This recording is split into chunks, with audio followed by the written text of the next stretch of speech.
Queeve, how do you sum up the mindset and the kind of atmosphere in the group at the moment, particularly after the weekend, and your own confidence as well, given that big save that you made just before half-time? Yeah, I think obviously, like you say, the group's obviously in a good place at the moment. Things are going well for the team, for myself personally as well. Obviously, it's playing some games now, so confidence is high, and yeah, we're very happy. But we're obviously focused on keep performing and keep getting wins as well. How better equipped is the squad to go further in the Champions League and the Premier League title race this season compared to last, do you think? Yeah, I think obviously, look, we came close last year. Obviously, just fell off in the Premier League towards the end, but those experiences are obviously big for us as well, and we've kind of kept pretty much the same squad as last season as well. So we have those experiences. Obviously, it's a bit more fire in the belly as well for us. And Champions League is Champions League. It's obviously one of the biggest competitions, so the motivation is always there. We've always done well in this competition, so yeah, the motivation is there to do well in both. You mentioned getting minutes yourself. I think ever since the summer, every interview that I've seen with you, you've been asked about your future as well. How much is your future playing on your mind at the moment? I mean, how realistic is it to think that this could be your last season at Liverpool even? Does that come into your thinking? Not with my thinking at the moment, to be honest, no. I think obviously it's quite early on in the season, but even anyway, my focus is on playing well. If I'm thinking about future and different things like that, it's not going to help my game. It's going to, I need to be clear mentally to play well. So that's not coming into my thinking at the moment, to be honest. You next? Done? No. Not that fast. Hi, Craig. You've played in lots of big games in your Liverpool career, cup finals, and obviously you had the Europa League run last season, but I believe this is going to be your first Champions League game at home in front of the Anfield crowd, because obviously you played in the Ajax game, but that was behind closed doors because of COVID. After the atmosphere of the game at Brighton on Saturday, how much are you looking forward to ticking another big achievement off in your Liverpool career? Yeah, it'll be quite cool. Obviously, I've been here and experienced quite a few nights of Champions League. I didn't play obviously, but I was here. The atmosphere is always electric on European nights. So yeah, it'll be a special moment tomorrow, and one I'm looking forward to for sure. Any more? Back. Well. Got away now. Hi, Creevy. Just wondering what it's like working with a new goalkeeping coach. Obviously, John Achtenberger leaving in the summer and Fabian coming in. What's he been like? And has he had sort of new methods? I believe he's... Yeah, no, he's been really good. I'm loving working with him, to be honest. He really works hard and puts a lot of work into us and trying to improve us individually. And he's really a great guy. He's really into his details and stuff. Yeah, he's very good, and I'm really enjoying working with him. What your age? Are you older? Do you remember Xavi when he was a Liverpool player? And any memories as a youngster? Yeah, watching of course. him? Obviously, I remember watching him. He was obviously a class player when he was here, and then on to Real Madrid as well. So yeah, I have good memories of him. His passing range obviously was outrageous. Yeah, obviously good memories. But when a player legend comes back, obviously there's sometimes a lot of mixed emotions, but obviously it's focus on the job. The fans will be welcoming the manager of the opposition, but yeah, not get in the way of the job in hand. Yeah, of course. I know Liverpool fans will obviously give him a great reception. But yeah, like you say, the focus for us really is on getting the result and yeah, making sure he goes home not too happy. Last one here.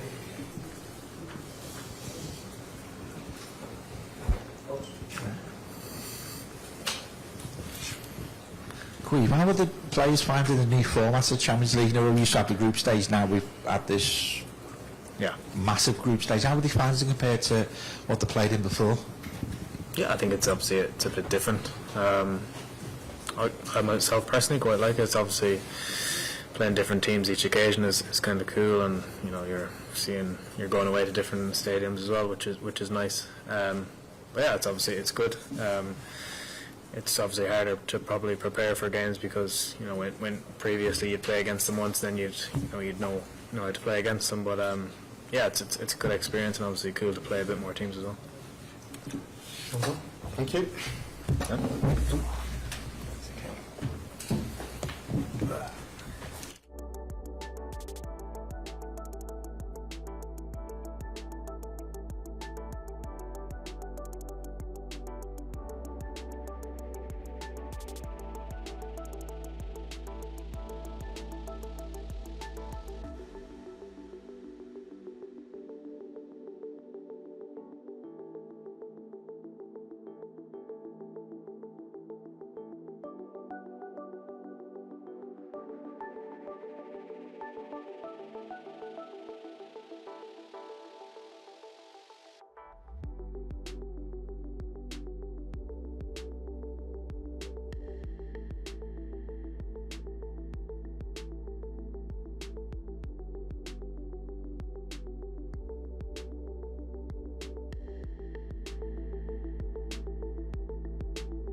Femi, do you want to go first? Sure. Arne, 100% record in the Champions League. Leverkusen are unbeaten themselves in the Champions League this season. Xabi Alonso obviously has got a big history with this place as well. It feels like it's got all the makings of a really big European tie. How do you see it? Like you see it. It is a big European tie, which is almost always the situation if you play Champions League, even in a new format. Although there might be maybe 1 or 2 or 3 teams that are not as known as all the other teams that are in the competition. But definitely for all the reasons you say, maybe mainly also because what Xabi Alonso did for this club, especially in Europe as well. But maybe more because of how he manages Leverkusen, how strong they are as domestically, as in Europe. Last season they were incredible, of course. This season, in my opinion, they are still the same, just as good, but a bit more unlucky when it comes to results. So a game to look forward to for many people who love this game. Obviously we were worried when we saw Konate go off at the weekend, but he trained today. How is he, and is he likely to play?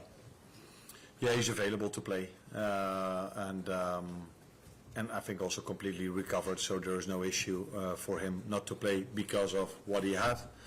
Then it's up to me to make the decision if he plays or not. But he's in a good place. The other issue after Saturday's game was something that Mo put out on social media.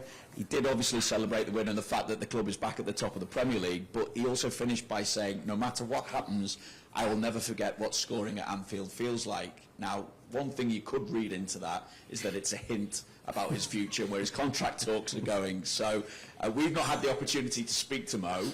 Have you? And what insight can you give us as to his message behind that? Yeah. So that was a long question. And you interpreted it in a way maybe other people don't. I don't look at the Instagram posts of my players. I only talk to them, which you can't. So that is the advantage I have. As long as Tony keeps hiding them, and then you can't talk to them. Mo is in a very good place at the moment. As long as he's been here at Liverpool, he's been in a very good place, but this season again as well. So I'm hoping he can post, if it was a post you said? It was a post. Okay, I'm hoping that he will post one after tomorrow and on Saturday again. And what he says with that is for me not important. The only thing that's important for me is how he plays and what he tells me when we have conversations, and that's what matters, and not how you guys interpret one of his posts. Just to push you a little bit further though, do you feel it is a reference to his future being away from Liverpool after the season, or can you say to us that it's not a reference to that? Then I should have spoken to him about what he said, if that was a reference or yes or no. But I haven't spoken about him. We've spoken about Leverkusen because that team deserves all of our attention for the quality they have. And so no, I think he's out of contract in the end of the season, and Virgil said something in the press, and now he has a post which you interpreted in a certain way. This will probably continue for as long as their future is not clear yet. But in the meantime, let's hope that they bring in performances like Mo had and Virgil had as well during the weekend. Anyone next?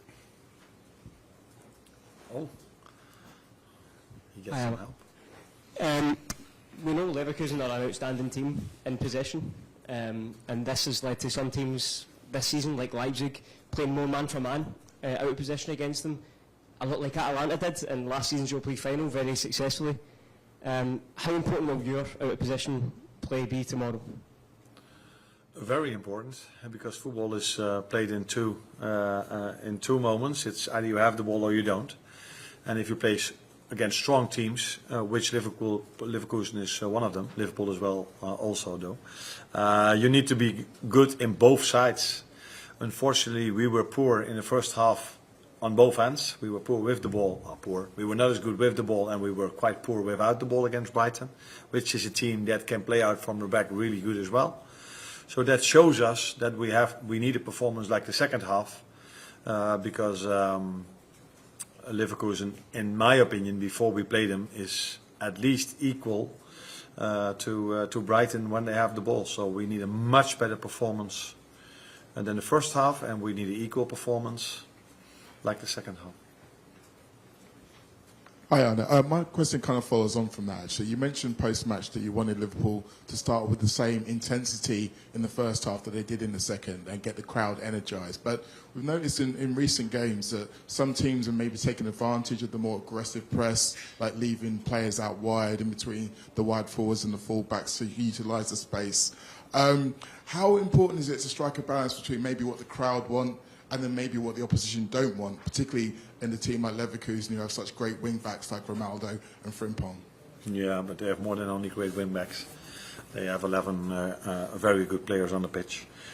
I think what the crowd wants is what I want and what our players want. We want to have control of the game. We want to be very aggressive without the ball. Maybe if we are not as aggressive, or then we are sometimes a bit too high, we still want to try. But if you're just too late or a fraction too late, or you open a certain lane, then they can play through you.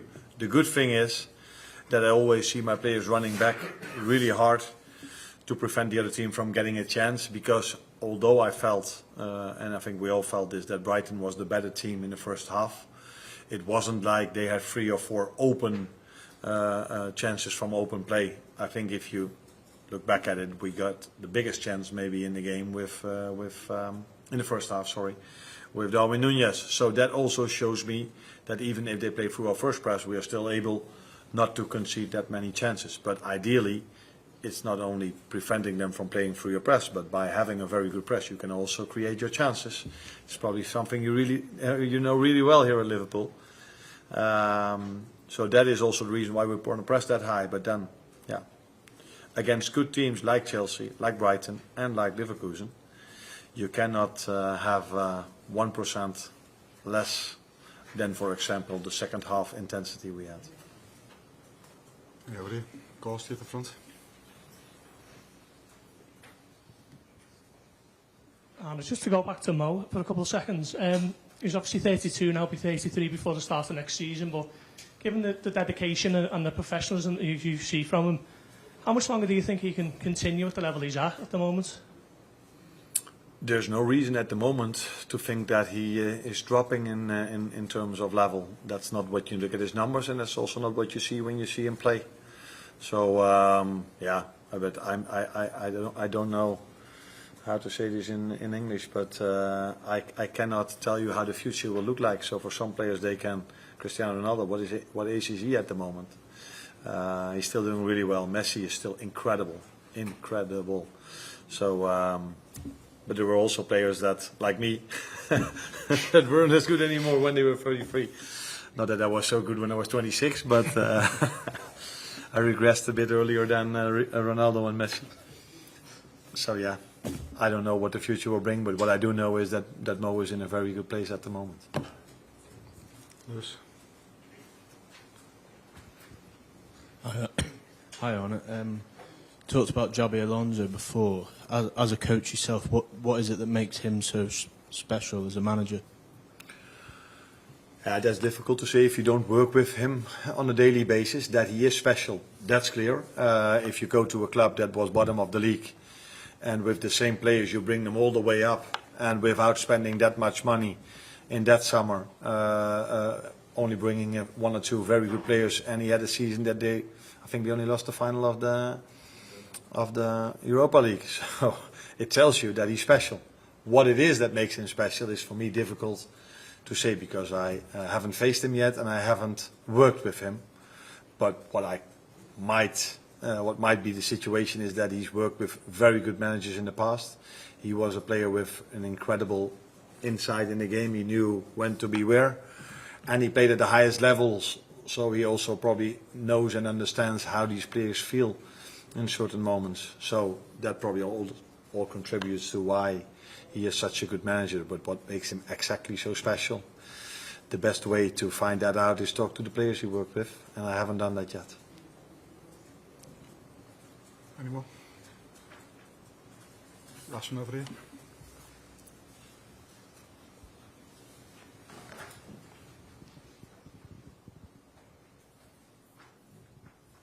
Arne, I asked Queen before about the new Champions League format, where it was the group stage, now it's the random draw. How are you finding as a manager compared to the group stage? Is it more work, more, you're playing different teams each game now rather than the set group?